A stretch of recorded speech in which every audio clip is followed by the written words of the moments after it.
Conservation to protect the environment, sharing land with ducks, and celebrating a century of cooperative extension.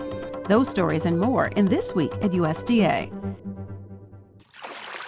USDA's Natural Resources Conservation Service is working to make water coming off farmland cleaner. In Missouri, NRCS is helping farmers put in conservation measures like filter strips and no-till planting to keep nutrients like fertilizer and chemicals from running off into bodies of water. The concern really is to manage nutrients as effectively as possible and to keep them on the field and keep them out of streams. Our streams go to the Gulf of Mexico.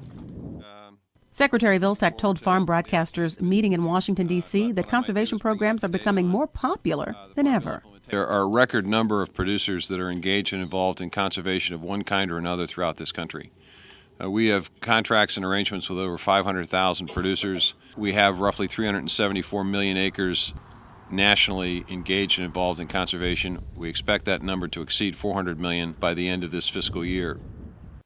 Rice farmers and waterfowl both need wetlands. NRCS lauded rice farmers as stewards of the land as well as ducks and other waterfowl.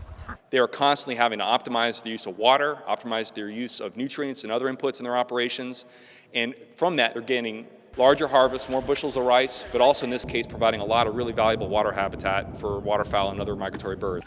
A recent Rice Foundation study found that the cost to replace rice lands with natural wetland habitat would exceed $3.5 billion. A ceremony marked the 100th anniversary of the cooperative extension system. Without extension, we don't necessarily be as successful in getting the information out to producers in a way that they can use, because you speak the language.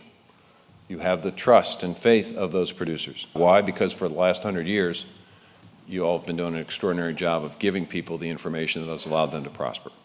USDA's cooperative extension system links research and education resources with more than 100 land-grant schools and local organizations. That's all for This Week at USDA. Follow, tweet, and stay informed at usda.gov.